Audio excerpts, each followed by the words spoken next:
This week we'll be learning how to create events in your XpanZion Enterprise platform. Events are great ways to get a group of people into the same room so you can communicate your message or training to more people at the same time. Events are also great for co-promotions and partnering to reach a wider audience. Events can either be paid or free.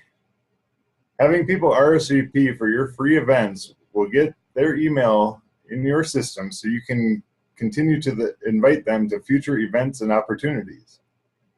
This week we will learn how to create an event and track registration. So let's get started. So I'll set up a share screen. All right, so to get started, you want to go into your back office, and it's going to be in the black bar on the top again. And if you don't see it, click the More button and go down and find Events, and then click on Events. And to demonstrate today, we're going to create a new event. So in the upper left, you'll see the blue Create button. So click the Create button. And then when the event opens, you'll see that there's 3 mandatory fields, being the event name and the start date and end date for the event. So I'll name this event. Let's pretend like we're creating our marketing mastery workshop number 3. And the next thing is location. So if you've already got the location loaded in your database, you can select it. So just highlight it and just start typing the name of the event. If you don't have it created yet, you can type the name of the location here, and then you'll click Create and Edit. I'm going to type in Resonant Essentials.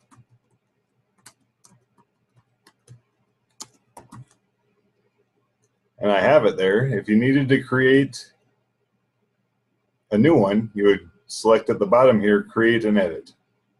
But Resonant Essentials is already in my database, so I'll select Resonant Essentials. The organizer, if you need to change the name of the organizer, you can do that here. Hit a Twitter hashtag. So this one I could hashtag it Marketing Mastery. Responsible.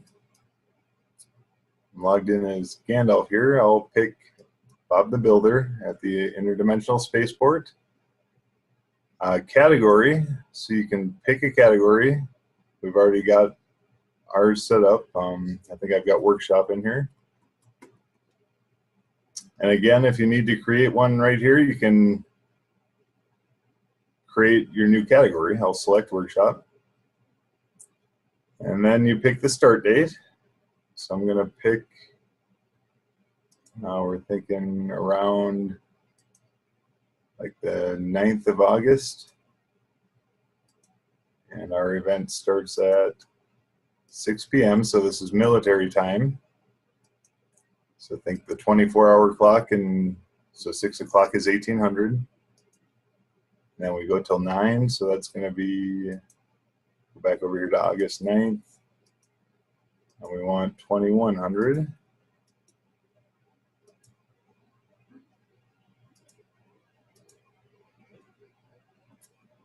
And if you scroll down a little bit more, you'll see that you can set your minimum number of attendees. And if there's space limited for your event, you can click this limited button, and then you'll be able to enter the maximum number of attendees. Mine, I'm going to set it up like it's unlimited. And then down here, where it says add an item, this is for your event tickets. So you would click add an item. And then this is going to come in with the name being the name of the event. Product, this one is a free event, so I've got an RSVP product set up. If the sale ends at a certain time, you can put an end date for your sales here. And if you have a price for your event, you can enter the price right there. And that's all the fields on this page. I will also point out that we have these other 2 tabs here. So next to tickets, you can click on email schedule.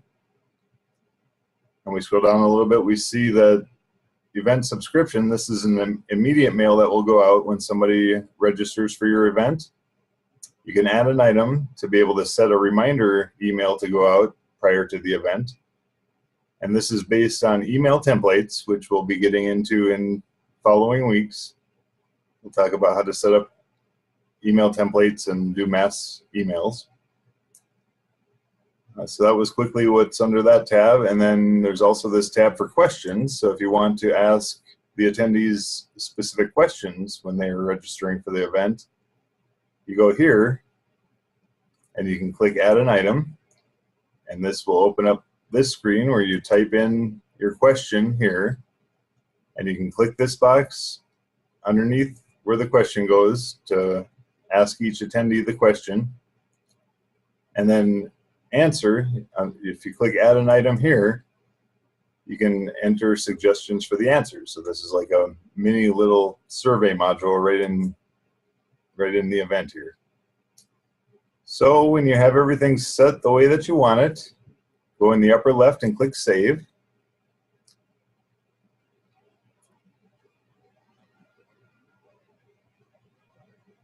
So now our event is saved. And you don't have to do anything else here. Don't click finish event, because that will move this from confirmed to done, and then people won't be able to register for the event. So let's go over here on the upper right on the card where it says not published on website. Let's click on that button. And this will bring us to the actual event page on the website. That would be the shareable page on social media and the page that you could send a link to in emails. And this is like a blog. It's not going to be visible to visitors until you publish it. So you click this not published button one time, and that will publish it.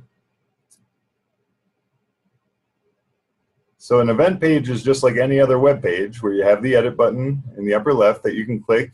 And when you do that, it will open up into edit mode where you have your building blocks that you can drag onto the page.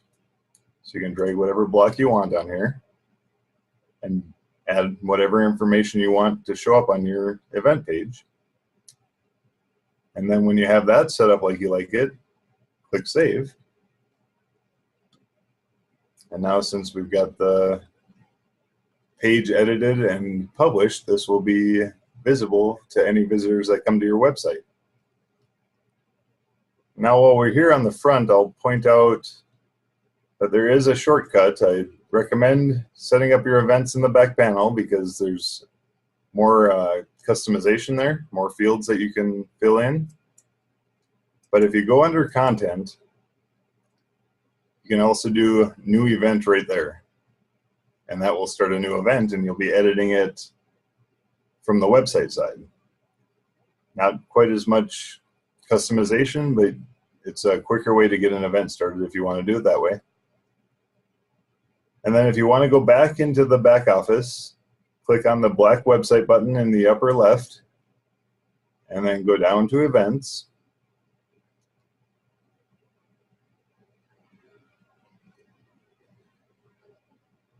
So now we'll look at how to view who's registered for your event. So when this page loads up, we're going to see all of our event cards here. And you see that we have 3 expected attendees. That's a clickable link, so if you can click on that, and you'll be able to see who's registered for your event. So let's go back to the events overview. There's one last thing I want to show you before we end this training today. And that's if you've already created an event and you're going to do one similar to one that you've already done, you can duplicate an event to make it quick. So when you're on the event card and you go to the action button on top and click that, there's this duplicate button. So that will duplicate your event and give you all of the information that you've put in, as well as all of the information that's on the web page and all of the SEO, the title for the page, keywords, meta description, all that stuff will come with the event if you duplicate it. You can also click on attendees right here in the card, and that will also open up to show you who the people that are registered are.